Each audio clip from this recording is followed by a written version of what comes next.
Hey everybody, Mr. Covey here, and today we're going to be talking about probability. Okay, so what probability is a measure of how likely something is to occur.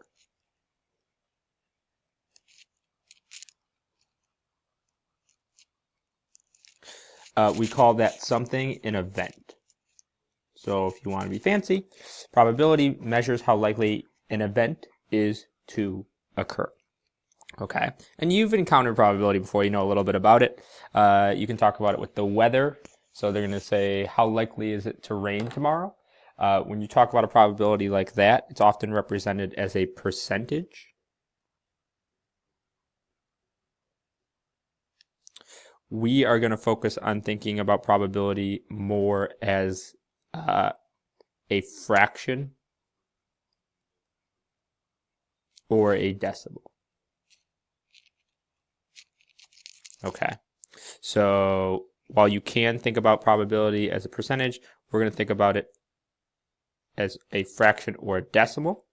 And so if you go back to your raining example, if there's a 30% chance that it's going to rain tomorrow, there's a 3 out of 10 chance, or there's a 0.3 probability that it is going to rain tomorrow. So our probabilities, if we think about it as a fraction or a decimal, they're between 0, meaning not going to happen no matter what, impossible to happen, and 1, meaning it's guaranteed to happen. Okay? And our focus is going to be on calculating theoretical probabilities. Experimental probabilities come from experiments. So if you wanted to figure out how likely it was that a coin was going to come up heads, you could grab your coin, you could flip it 10,000 times, you could record your results, and based on an experiment, you could figure out how likely it is. We are not going to focus on that because we're in math class. We're going to focus on how you could calculate how likely a coin is to come up heads without ever actually having to flip it. So this is based on outcomes and calculations.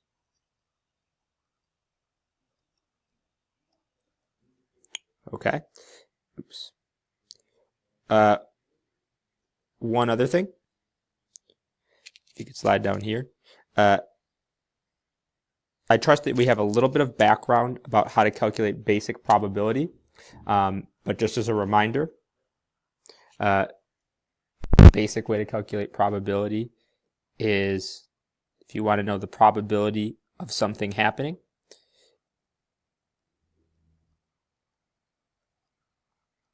you figure out the total number of possibilities.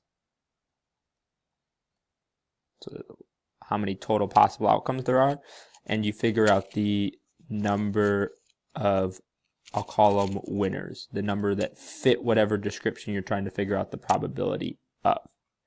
So the number that worked, the number of winners, divided the total number of the total possible outcomes, and you write it as a fraction, you divide that, you figure out the probability. Just a really, really quick example. Let's say we had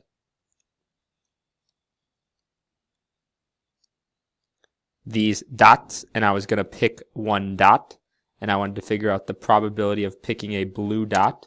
First of all, some notation. I'd write it like this. Probability of picking a blue dot. It's a little fancy notation with parentheses there. Probability of picking a blue dot is, well, 2 of the dots are winners. They fit that blue dot description, and there's a total possibility of 5 different dots I could pick. So the probability of picking a blue dot is 2 out of 5. I could also write that as 0.4, fraction or a decimal. Okay, let's move on to some examples. So let's talk about dice. We're talking about 6-sided dice, normal dice. And when in a lot of games, when you roll dice, you roll 2 of them, and what you look at is the sum of those 2 dice, what they add up to together. And so if you consider rolling 2 dice and adding them up, there are 36 different possibilities here. And if you could go ahead and fill in this table, please, I'll start you off. For instance, this is representing one of the die. I should say die. Die 1, and this is representing die 2. Then a 1 and a 1 would result in a total sum of 2. A 2 and a 3 would result in a total sum of 5.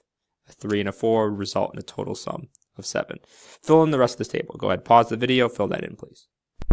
Hopefully you saw some symmetry there, some patterns that help you fill that in. Let's do some probability based on this idea of rolling 2 dice. So first question says, what is the probability of rolling a 7 on one roll of a die? It's kind of a trick question here. If you roll 1 dice and you get a 1 through 6, what's the probability of getting a 7? It's impossible. You can't get 7 if you just roll 1 dice. So the probability of that's 0. Second one says, what is the probability of rolling the sum of 7? Okay, so now they're talking about rolling 2 dice. There's 36 possibilities. We want to figure out how many sum to 7.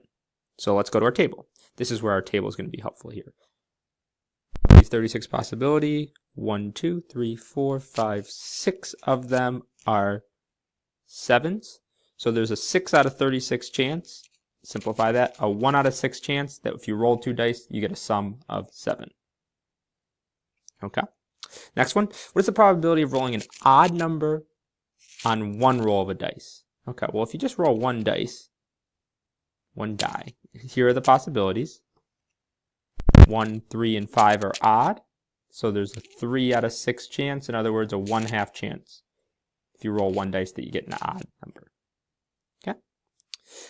Next one, what is the probability of rolling the sum? So if you roll 2 dice of getting a sum of 10, 11, or 12. Well, let's go up here and let's figure out how many of the 36 possibilities result in a 10, 11, or 12. Go to your thing. Oops, sorry. Go to our table here.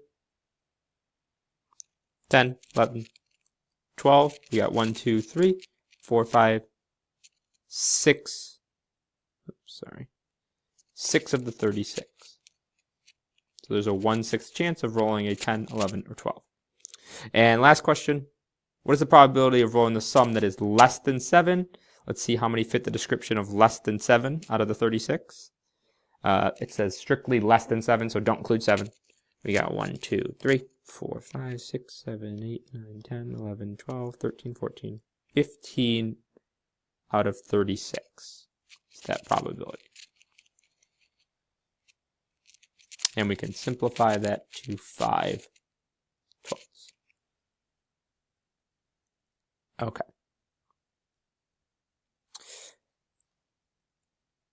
I hope that was mostly review for most of you guys. So now I want to talk about a little bit more complicated idea, which is if you have 2 events that you're trying to figure out the probability of. Okay. So this first problem says you have a 6-sided die and a pack of playing cards. You roll the die once and you pick 1 card. Find the following probabilities. As a reminder, there's 52 cards in a deck. There's 4 different suits, so there's 13 of each suit. Okay, so it wants us to find the probability of first rolling a 3 on the die, and then picking a king out of the deck. So let's break this down. Probability of rolling a 3 on a die, well, 3 is just one of the 6 possibilities, so there's a 1 out of 6 chance of that happening. Probability of picking a king, well, there's a king of hearts, king of clubs, king of spades, king of diamonds, so there's 4 kings out of 52 cards. But we want both of these things to happen. We want to roll that 3 and then pick that king. In order to figure out the probability of both of those things happening, that first event and the second one, we multiply the 2 probabilities. Okay? So if you multiply those 2 together, you get 4 out of, what is that, 312. Simplify it. Oh, no, I have to do math. We get that, and then what do we get, 75? 1 out of 78 chance. So there's a really low likelihood that that's going to happen, because think about it, even if you roll the 3 on the first one, you have to also get lucky and draw the king on the second draw. So since we're using that and connector there, that probability becomes really low. Let's run through a couple more. Rolling a 5, well, there's a 1 out of 6 chance of doing that. And picking a heart, well, there's 4 suits, 13 hearts out of 52 cards. Multiply those together, and you should get 13 over 312, which if we simplify it is 1 out of 24. Okay. Let's do a couple more here. Rolling an even number, well, 3 of the outcomes on a die are even out of the 6 possible. And picking a 3, well, there's 4 3s out of 52 cards. So you get 12 out of 312. Simplifies to 3 over 78. Let's do one more. Probability of rolling a number less than 5. So of the 6 outcomes on the die, 4 of them are less than 5. And then picking an ace, well, there's only 4 aces out of 52 cards. Multiply, we get 16 out of 312. Simplifies to 2 out of 39. What I'd like you to do right now is pause the video and do number 2. Unpause and then check your answers. Okay, those are the 3 answers you should get there. Notice that the denominator in all of these is 15 because there's 15 total Skittles. And after you pick one, you put it back in, so that 15 in the denominator never changes. I want to look at one other example, which is different than number 2, because you have a pile of Skittles, same pile. But when you pick the Skittle, you don't put it back. Okay, so you pick out a Skittle and then you pick out another one. It's going to change our situation a little bit. Watch. So we still have 15 total Skittles when we walk up. Probability of picking a red one is still 3 out of 15. But once we pick out that red one, there's only 14 marbles left to choose from. I keep saying marbles, I mean Skittles. There's only 14 Skittles left to choose from. There's still 7 yellow ones, but the key here is that our denominator, the number of possibilities, changed because we didn't put the Skittle back. Okay? Which, if we simplify it, is 1/10. Okay? Second one here, probability of picking that red one is 3 out of 15. But then, we only have 14 left. 5 of them are orange. Multiply across. Just type it in my calculator. We get 1/14 when we simplify that fraction. Okay, last one here. Orange, you had a 5 out of 15 chance. Then there's only 14 left. 7 of them are yellow. Multiply across and simplify that. And should get a 1/6 chance of that happening, a 1 out of 6 chance. Okay? So to answer the question, how is situation 3 different than the other 2? It's that the second event, in other words, your second choice, depends on the first one. In other words, the situation is different after your first choice because there's not 15 Skittles left. There's only 14. We call that dependent, where the second one depends on the first one. In the other 2 examples, because you were putting the marble back, because you were putting the Skittle back, the second event was just like the first one. It was the same situation. We kind of reset the situation. For this third one, we didn't reset it. We'd already taken one Skittle out, so the situation was different. To summarize, the probability of A and B means both events need to happen. It means you need to multiply the probabilities.